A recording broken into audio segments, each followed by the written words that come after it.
ஓம் ஸ்ரீ குருப்யோ நமஹ. ஹரிஹி ஓம்.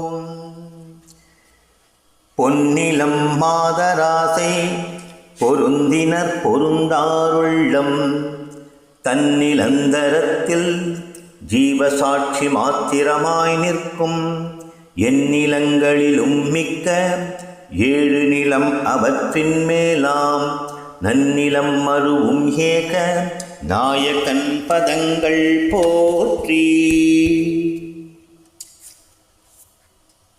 கைவல்ய நவநீதம் தமிழில் அத்வைத நூல் ஸ்ரீ தாண்டவராய சுவாமிகள் அருளியது.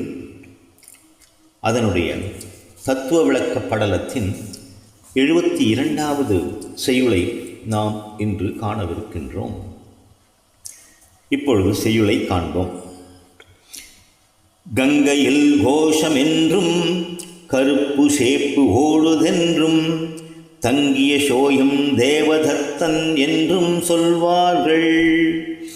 இங்கு உதாரணங்கள் ஆக்கி இந்த 3 உரைகளாலே துங்க நூல் விரோதம் ஆன சொல்யலாம் பொருளாம் தானே.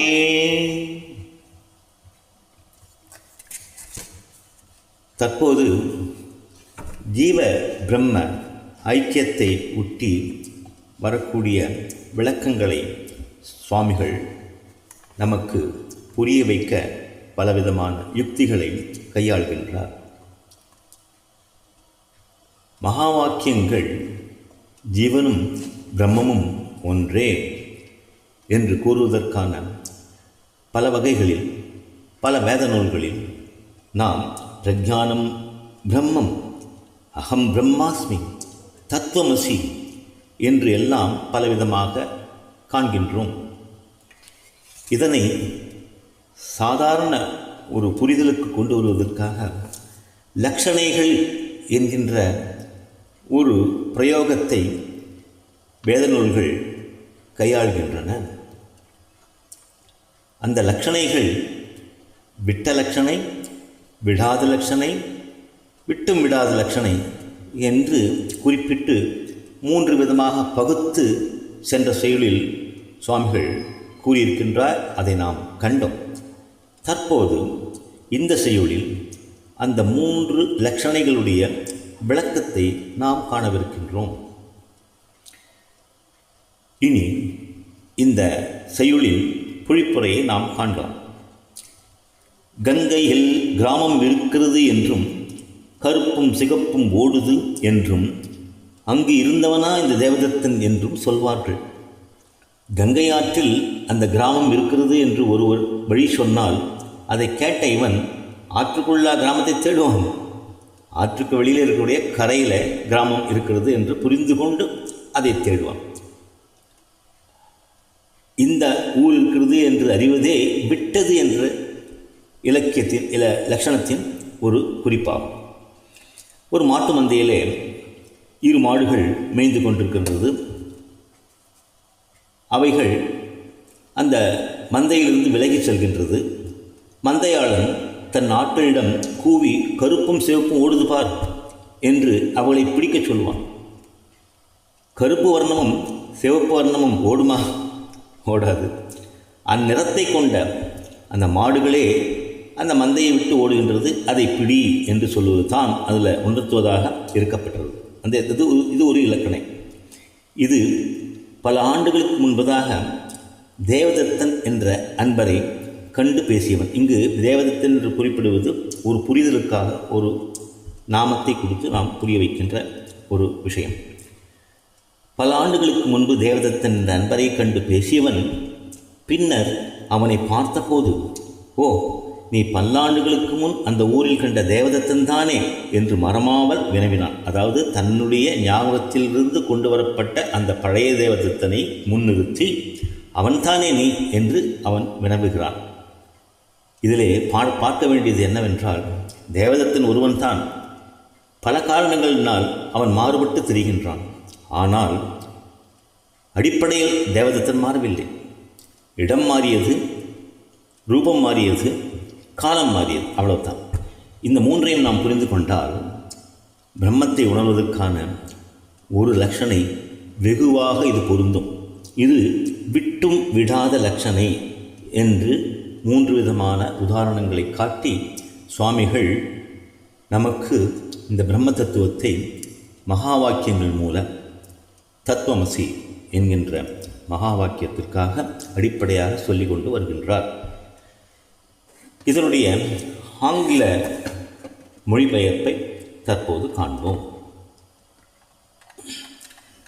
The substance of the program.